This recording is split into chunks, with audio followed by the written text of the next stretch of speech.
Salve, salve, meus queridos e minhas queridas, como estão? Tudo bem? Firmes aí no estudo? Espero que sim.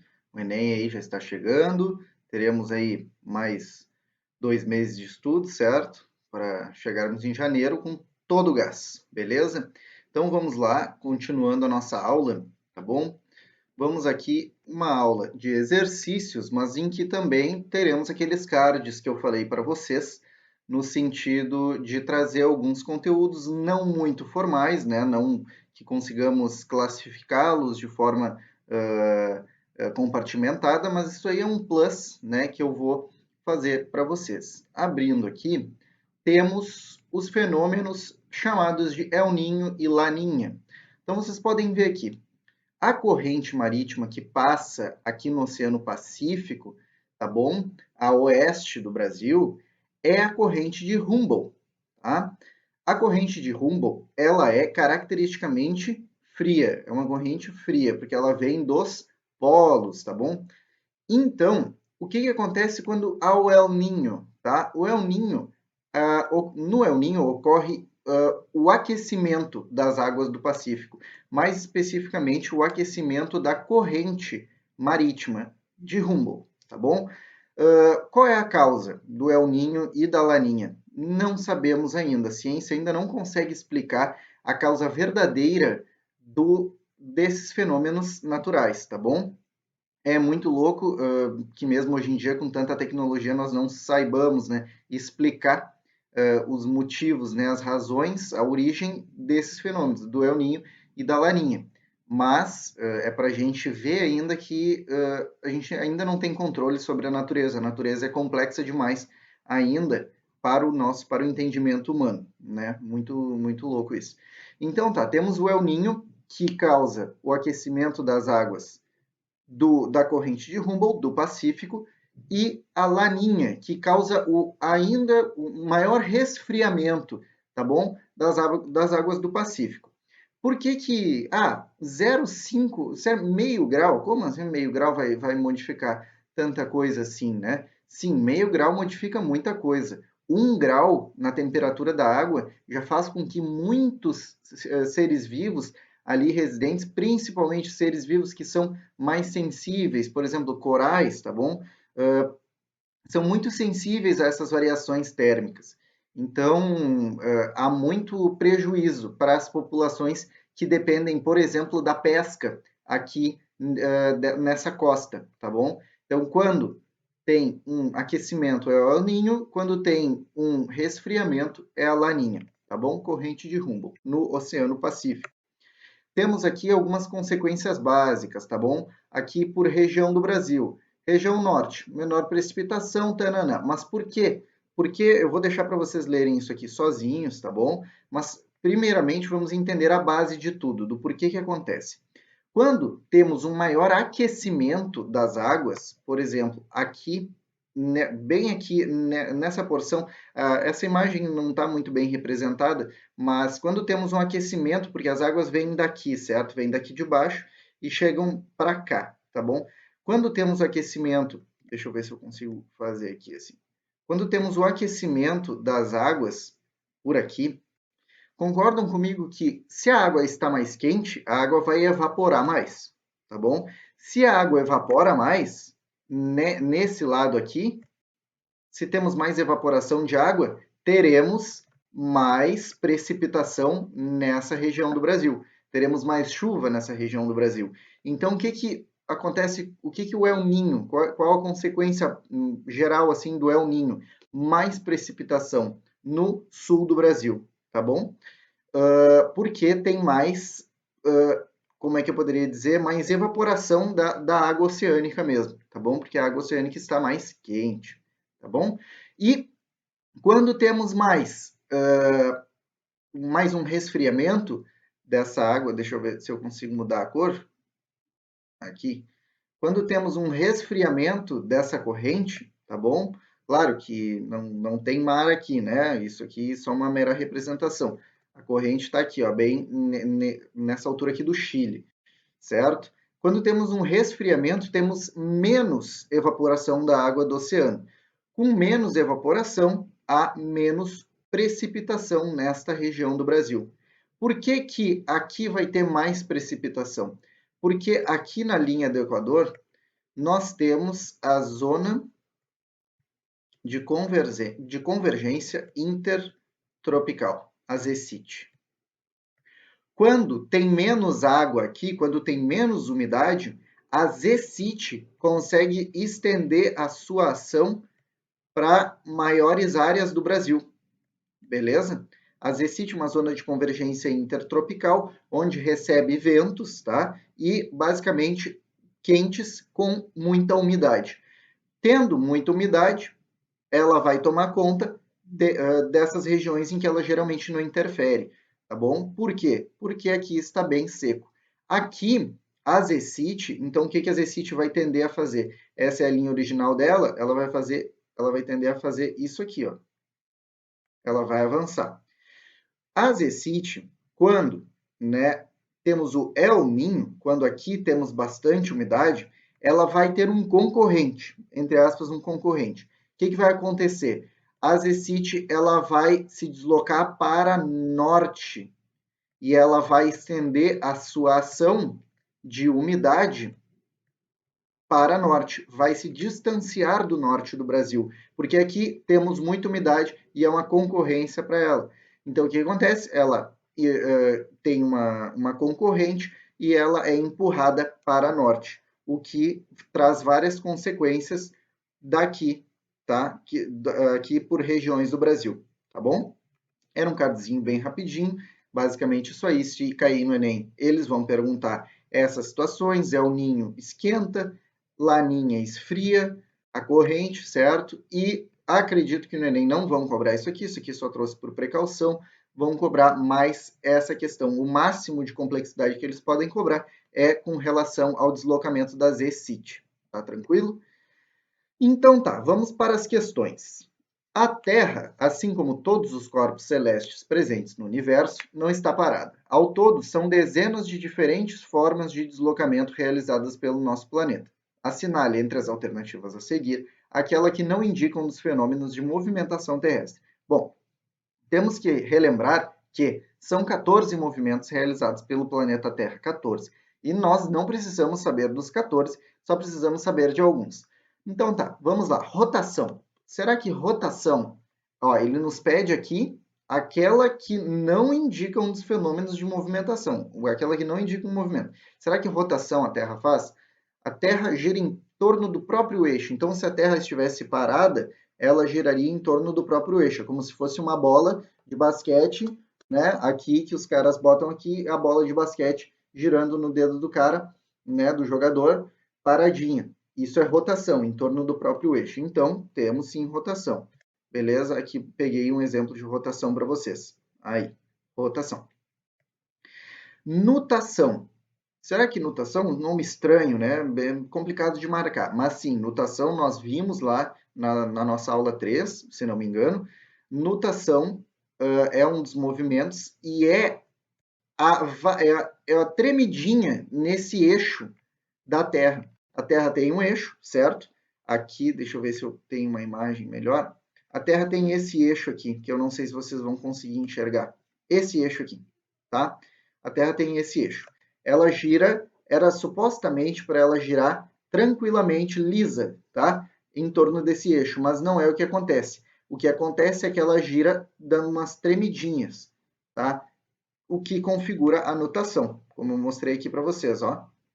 Ela dando essa tremidinha, ela tem esse eixo, ela dá uma tremidinha. Então, é a nutação. Nutação é sim um movimento. Precessão dos equinócios é sim um movimento da Terra que traduz o quê? A variação, tá, da angulação do eixo da Terra. Temos aqui esse aqui é basicamente o movimento de translação, eu não sei se eu botei para vocês, um movimento de precessão, tá aqui, eu botei invertido. Esse aqui é um movimento de precessão. O que é um movimento de precessão? A Terra, lembra que eu mostrei para vocês que ela não é retinha, ela não é bonitinha, retinha como a gente vê nos mapas, ela é tortinha, como mostra nessa imagem, ó, ela é torta. Essa inclinação que ela demonstra aqui, essa inclinação que ela tem aqui, essa inclinação varia. Às vezes ela está mais tortinha, mais inclinada, às vezes está menos. E isso se chama precessão dos equinócios. É essa variação na angulação. Então, sim, é um movimento. Inclinação, deixamos para depois. E a revolução, que também pode ser chamada de translação, genericamente, seria essa aqui que eu mostrei para vocês. Movimento de translação, tá bom? Que é o movimento de giro da Terra em torno do Sol, configurando o modelo heliocentrista, né? Com o hélio, que é o Sol, no meio, como centro de todos os planetas. Inclinação não é um movimento, porque a inclinação é uma característica da Terra, então não se configura como um movimento. Então temos aqui como letra D a resposta, que é a que não indica um movimento da Terra, tá bom? Vamos lá para a próxima questão. Entre todos os movimentos realizados pela Terra, a rotação e a translação são consideradas como os dois mais importantes, pois são os que exercem maior influência no cotidiano das sociedades. As consequências principais da rotação e da translação da Terra são, respectivamente. Bom, rotação é basicamente o dia e a noite. Por quê? Vamos aqui de novo. Deixa eu ver se eu botei alguma coisa aqui. Rotação é basicamente o dia e a noite. Por quê? Se o Sol está aqui, certo? Ó, essa parte está recebendo o Sol do Brasil, agora não está mais. O Sol está aqui, certo? Ah, essa parte está recebendo o Sol, agora está recebendo sombra. Sol, sombra. Sol, sombra. É o que configura os dias e a noite, tá? Então, vamos ver. As consequências principais da rotação e da translação são, respectivamente, sucessão dos dias e das noites. Beleza. Vamos ver aqui. Seria já a nossa resposta letra C, mas vamos ver a translação. Qual é a maior característica da translação? A maior característica da translação é as estações do ano, que é inverno, verão, primavera e outono. Temos distâncias, tá bom? Ó, essa distância daqui, quando a Terra está aqui ao Sol, é periélio. Essa distância, né, quando o Sol está aqui ao Sol, é afélio, tá? Afastado do hélio, perto do hélio.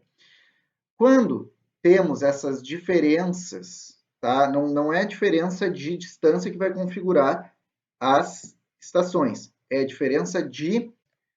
Deixa eu ver se eu pego aqui, se eu peguei alguma imagem sobre isso. É a diferença de inclinação. Por quê?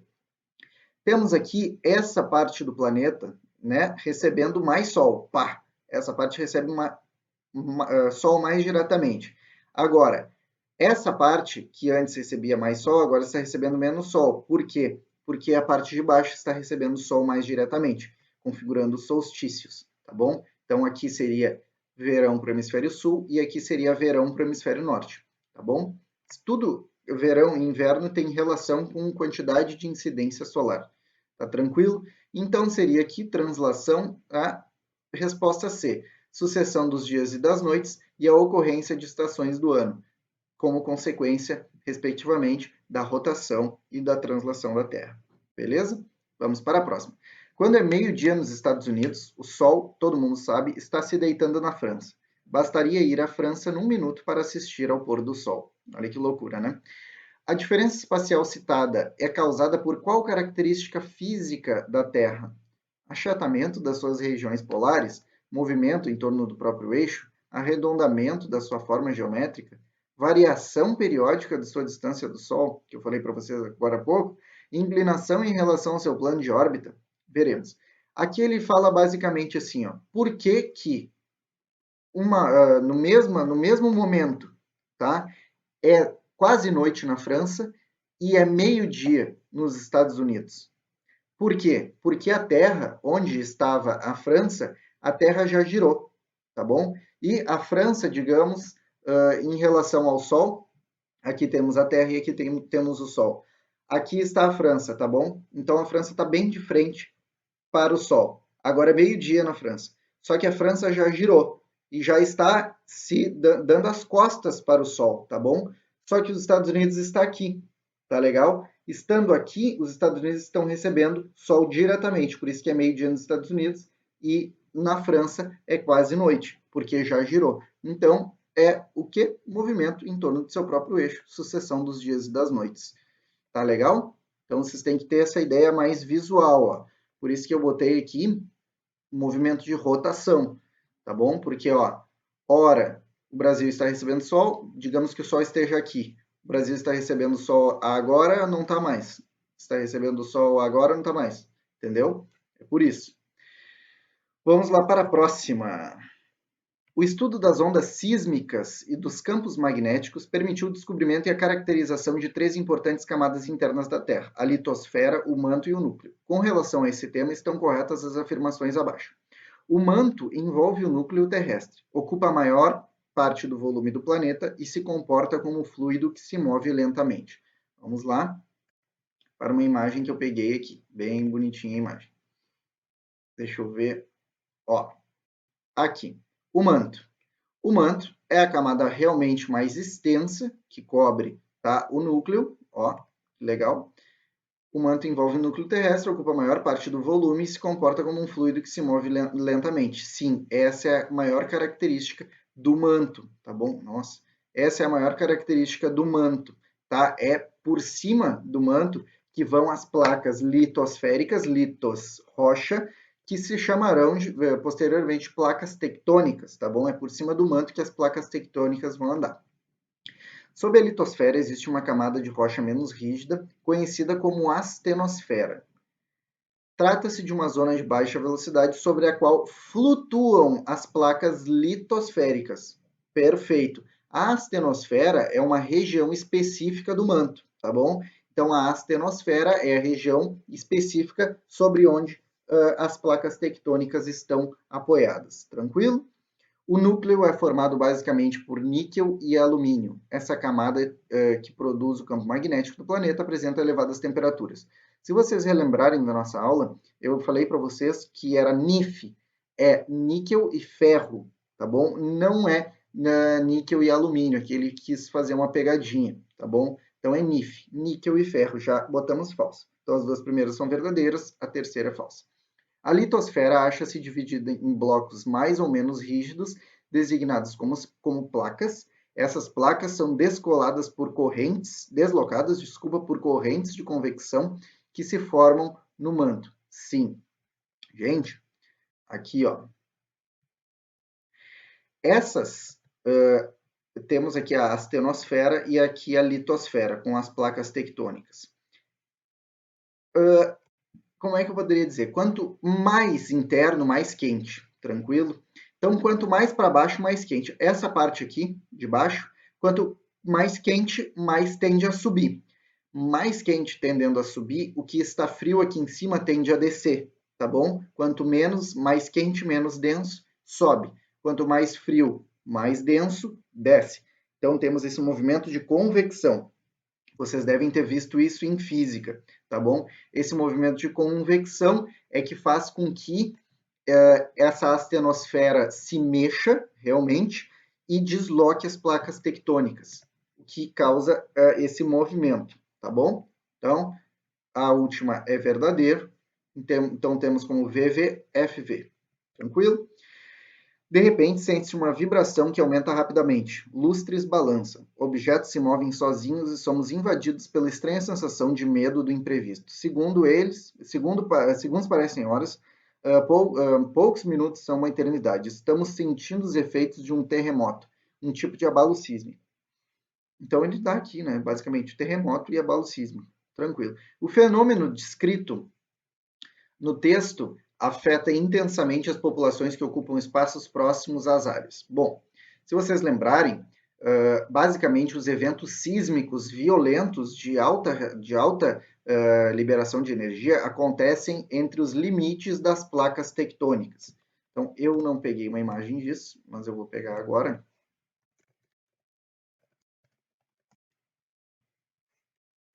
Deixa eu ver aqui.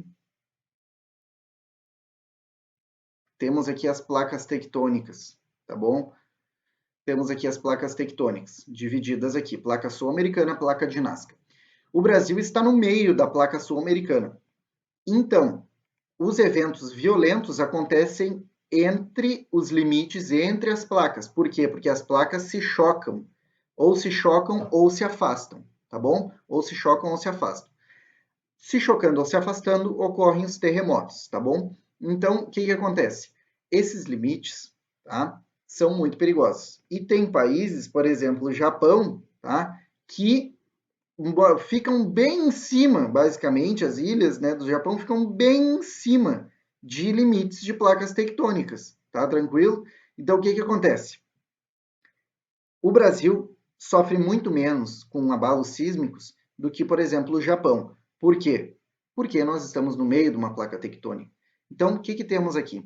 O fenômeno físico descrito no texto afeta intensamente as populações que ocupam espaços próximos às áreas de alívio de tensão geológica. Alívio de tensão geológica. É horrível esse nome que eles deram aqui como a resposta, mas é isso aí mesmo, alívio de tensão. Por quê? Quando as placas estão grudadas umas nas outras, se empurrando, uma empurrando a outra, elas ficam se tensionando. Quando uma placa resolve desistir, essa tensão é aliviada. E quando essa tensão é aliviada, faz-se o terremoto. Tá tranquilo? Vamos para a próxima. Geocientistas estimam que a cada ano o Himalaia cresça cerca de 4 milímetros de altura. É um fenômeno imperceptível aos olhos humanos, mas que ocorre há milhões de anos, contribuindo para a formação dessa importante estrutura geológica. O movimento tectônico responsável pela formação das cadeias de montanhas, como o Himalaia, é conhecido como orogênese, diogênese, fotogênese, paleogênese, antrogênese. Bom, antrogênese não vimos em nenhum momento, paleogênese também não. Fotogênese também, foto, geração de luz, né? Gênese é geração, foto é luz. Diogênese, sei lá, orogênese. Essa é a nossa resposta. Por quê? Oros significa, em latim, montanha, tá bom? Oros é montanha. Orogênese, ó, formação de cadeias montanhosas, de montanhas. Oros, montanha, gênese, origem. É essa a nossa resposta. Letra A. Vamos lá. Enem. A adaptação dos integrantes da seleção brasileira de futebol à altitude de La Paz foi muito comentada em 1995, por ocasião de um torneio, como pode ser lido no seguinte texto. A seleção brasileira embarca hoje para La Paz, situada a 3.700 metros de altitude, onde disputará o torneio Interamérica. A adaptação deverá ocorrer em prazo de 10 dias aproximadamente. O organismo humano em altitudes elevadas necessita desse tempo para se adaptar, evitando-se assim risco de um colapso circulatório.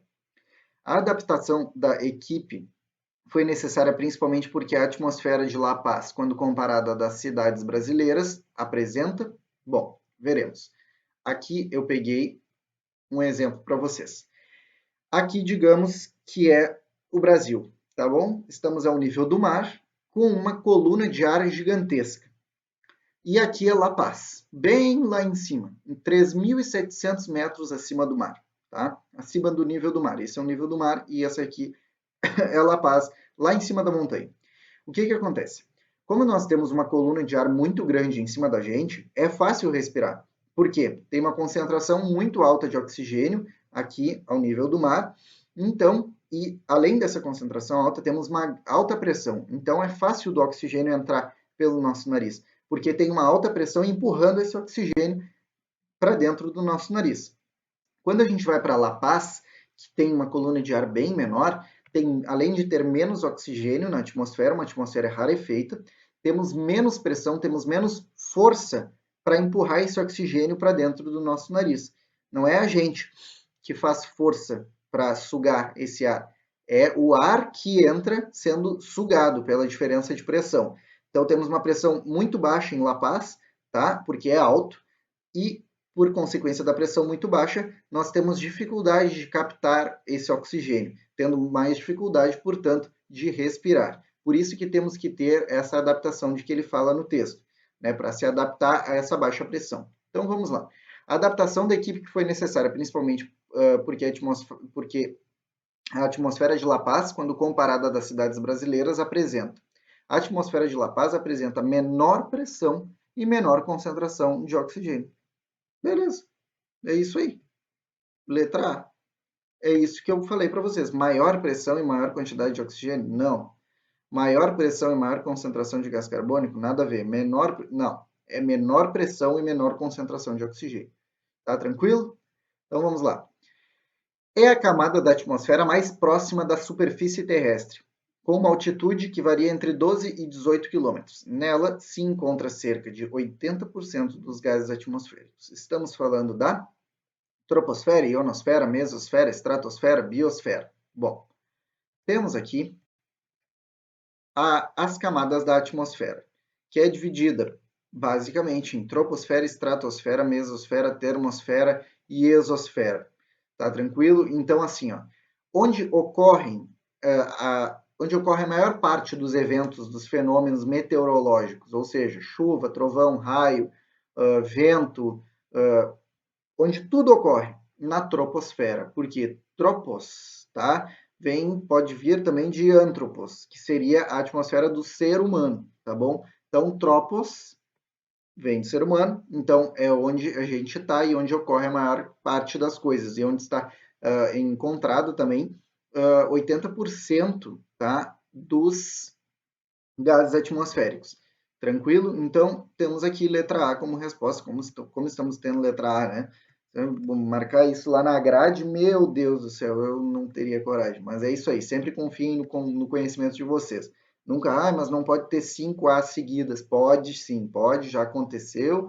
Eu me lembro que teve um Enem que deu 5 ou 6 Es, letras E seguidas. Então é tenso, mas confiem no conhecimento de vocês. Nunca sejam influenciados ali pela sequência das letrinhas. Que vão se arrepender, vocês vão, sério, se vocês mudarem, porque não pode ter 5 letra E, vocês vão se arrepender, tenho certeza. Porque eu já me arrependi muito. O movimento da Terra responsável pelas estações do ano é chamado de, então, como nós já falamos, translação. Tá? Translação é responsável pelas estações do ano, porque já falamos, vamos aqui, aqui, não, também não, meu Deus, perdi, aqui, as estações do ano, tá bom? Por quê? Aqui estão os equinócios.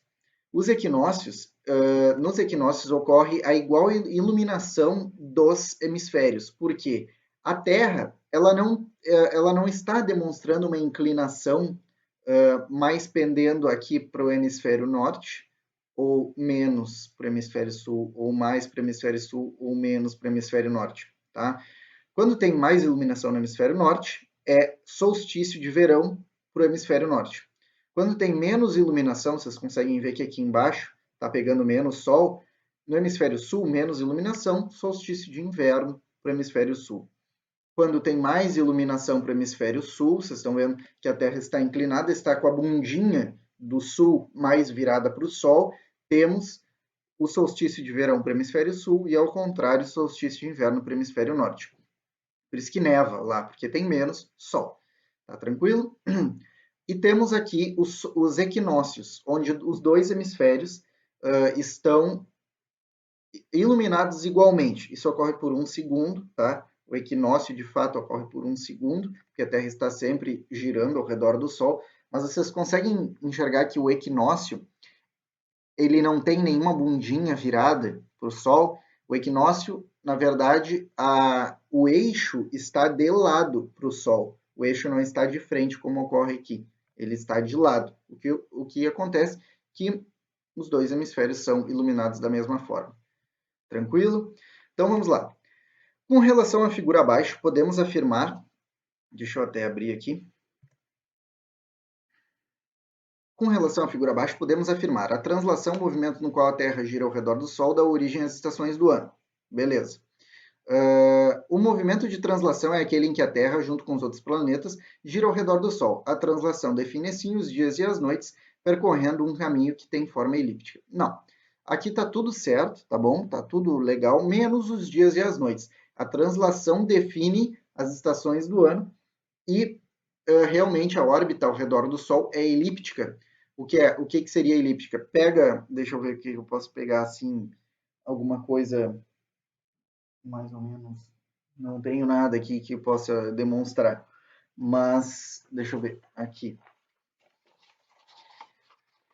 Isso aqui seria uma elipse, tá bom? É um círculo mais deformadinho. Deixa eu ver, meu Deus. Temos aqui a nossa didática está deficiente. Vamos dar um jeito. Vai, deixa quieto. Deixa eu pegar aqui uma caneta. Isso aqui seria um círculo perfeito, tá bom? Imaginem na cabeça de vocês. E isso aqui é uma elipse. Aqui está o Sol e aqui está a Terra, tá? No caso, só representativo. O Sol é bem maior que a Terra. Então, temos aqui uma elipse, uma órbita elíptica. Mas, entretanto, né, não define os dias e as noites, tá bom? Isso é a rotação, como já comentamos. A translação representa o movimento da Terra em um período de 365 dias, um ano, definindo as estações do ano. Perfeito. A Terra demora 365, às vezes 366 dias, né, no ano bissexto, 366 dias, ou 365, para dar uma volta completa ao redor do Sol, que define um ano e define as estações do ano. Beleza. Correto. Os equinócios são marcados pelos dias 21 de março e 23 de setembro. Bom, beleza, vocês têm que lembrar que os equinócios ocorrem em março e setembro, tranquilo. Só que ele botou aqui para vocês, ó, interessante. 22 de dezembro, lembrem que é um calorão aqui para gente.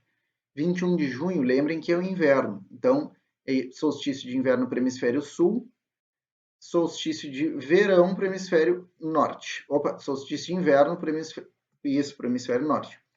Então, temos aqui os solstícios, tá bom? Solstício vai ser sempre em junho e sempre em dezembro. Não precisa gravar esses números porque varia de 20 a 24, tá? Então, não tem como a gente saber todo ano. Mas aqui temos os equinócios, o eixo está de lado, tá? Está paralelo à Terra, então temos os equinócios, perfeito.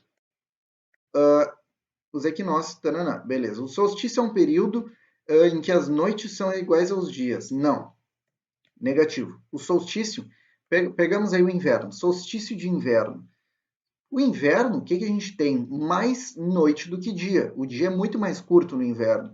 Então, nos solstícios, tá bom? Onde temos menos iluminação, solstício de inverno para o hemisfério sul, onde temos menos iluminação, tem período de dias diferente, período, né, tempo de dia diferente do tempo da noite.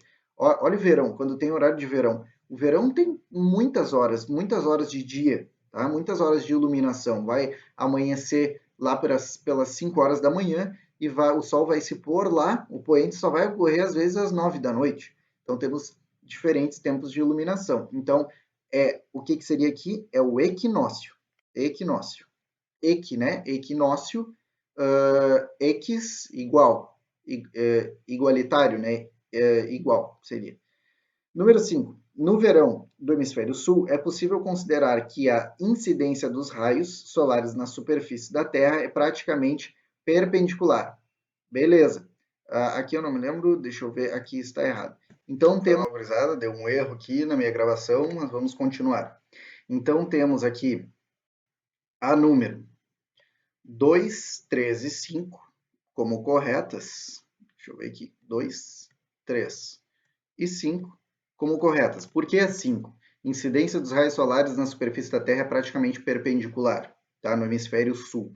Por quê? Quando é perpendicular, vocês concordam comigo que se vem um feixe de raios, tá bom? Vem um feixe de raios perpendicular a uma superfície, vai pegar tudo, vai pegar todos esses raios. Se essa superfície for mais ou menos inclinada, vai pegar parte dos raios vão ficar para baixo e não vão pegar nessa superfície. É a mesma coisa que acontece com a Terra, porque ela é inclinada. Então, temos aqui resposta, letra A como a resposta. Vamos aqui para projeções cartográficas. A ONU faz referência a uma projeção cartográfica em seu logotipo. A figura que ilustra o modelo dessa projeção é, olha só, temos um círculozinho ali, um circlinho. Então, vou abrir aqui. Primeiro, só de bater o olho, vocês já deveriam saber que a projeção da ONU, né, que usa como logotipo, é uma projeção plana ou azimutal, tá? O que significa essa projeção plana ou azimutal? No caso, seria a letra A resposta seria a letra A, a resposta, porque ela é geralmente usada para representar os polos, tá bom? Representar os polos, mas ela pode ser usada para representar todo o planeta Terra. Por que não é nem essa, nem essa, nem essa? Bom, primeiro que, já pelo conhecimento de vocês, vocês já saberiam, tá? Que a resposta é a letra A. E por que não é a letra D? Por causa desses riscos aqui de divisão dos meridianos, tá bom? E é basicamente por isso, porque poderia ser muito bem essa aqui. Projeção plana seria projeção plana oblíqua, tá bom? Mas essa aqui seria uma projeção plana reta azimutal, tá tranquilo? Então vamos lá. Anamorfose é a transformação cartográfica espacial em que a forma dos objetos é distorcida de forma a realçar o tema. A área das unidades espaciais às quais o tema se refere é alterada de forma proporcional ao respectivo valor. A técnica descrita foi aplicada na seguinte forma de representação do espaço. Bom, o que temos na anamorfose, como eu ressaltei lá na aula para vocês? A anamorfose pode ser usada até mesmo em geografia humana, que é a área do professor Nelson, tá bom? Para representar, por exemplo, a produção de, não sei, PIB, tá? Vamos pegar aqui, Produto Interno Bruto, a economia. Qual seria a maior economia, certo? Das Américas. Temos aqui Estados Unidos, uma economia gigantesca. Aí depois chega o Brasil, depois o Canadá, tá? O México ali, por exemplo. Não sei do que se trata sobre essa anamorfose. Mas quanto maior, por exemplo, é a riqueza do país, maior vai ser o país. Quanto menor a riqueza do país, menor vai ser o país. Tá? Digamos, produção de tecnologia, tá? Tecnologia de ponta. Quanto mais tecnologia de ponta o país produz, maior vai ser o país, entendeu? Então, é por isso, é basicamente intuitivo. Essa é a chamada anamorfose, tá bom? Chegamos aqui, chegando no final da nossa aula, e veremos aqui uma revisãozinha sobre projeções cartográficas, que eu mostrei para vocês, projeção plana ou azimutal, projeção cilíndrica, o que acontece? Pega-se um cilindro, envolve-se, né, a terra, por exemplo, nesse cilindro, né, com uma cola, daí abre-se isso, tá? Digamos que vocês pintaram um globo terrestre, tá? E essa tinta ainda está fresca. Vocês pegam um cilindro, botam em volta, grudam bem. Quando vocês abrem, ficou a tinta grudada nesse cilindro, no papel de cilindro que vocês fizeram. Então, seria a projeção cilíndrica. E a projeção cônica, bota-se um cone em cima da superfície terrestre, nesse sentido da tinta ainda, né, dessa elucidação que eu fiz, e abre-se e fica uma projeção cônica. Desculpa.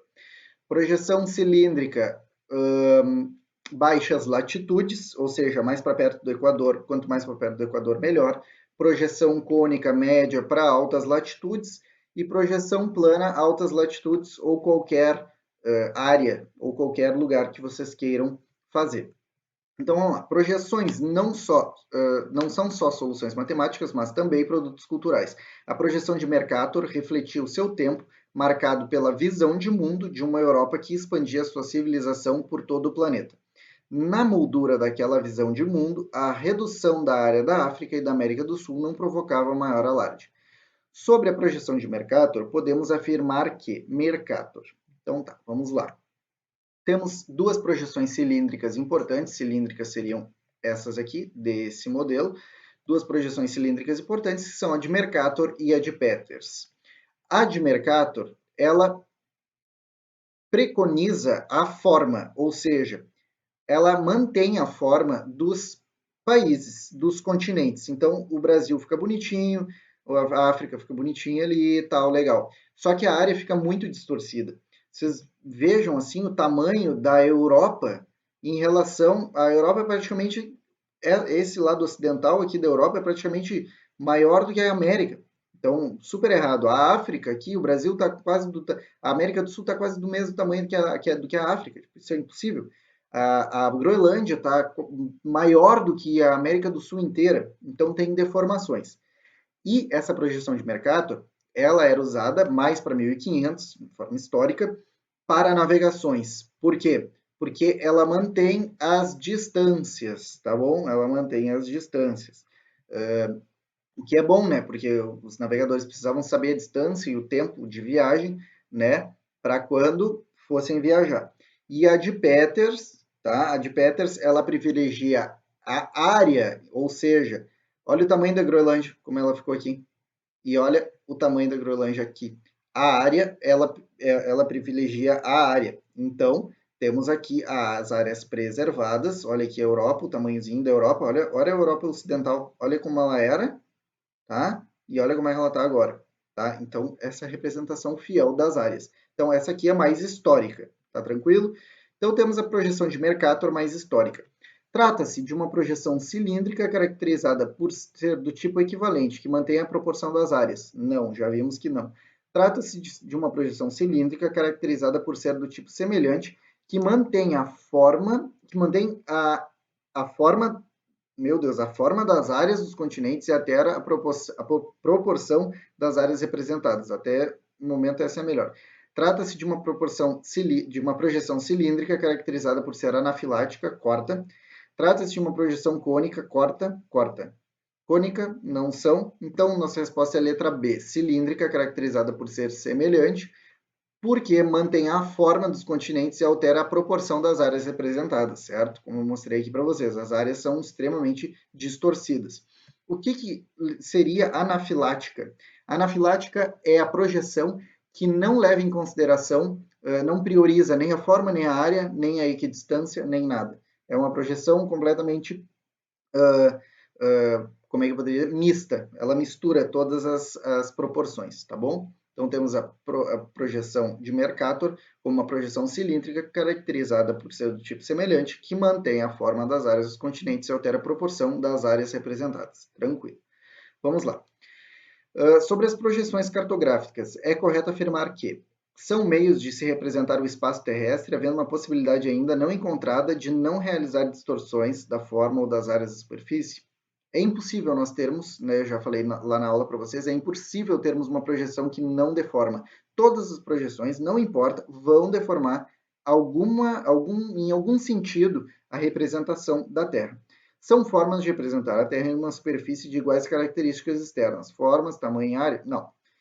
São formas de representar a Terra, que é esférica, em um plano. Por conta disso, sempre haverá distorções. Como é que tu vai pegar, imagina um objeto tridimensional, vocês representarem, por exemplo, um cubo mágico, representarem esse cubo mágico em uma folha de papel, tá? Certamente vai ter distorções. Ah, mas tu quer saber todos os lados desse cubo mágico na folha de papel, tá? Como uma unidade ainda. É impossível. Vocês vão ter que abrir esse cubo mágico e ver como ele vai ficar nessa folha de papel. Então, sai da tridimensionalidade, vai para a bidimensionalidade, tendo sim alguma forma de distorção. Sempre haverá distorções, tá bom? Essa é a nossa resposta.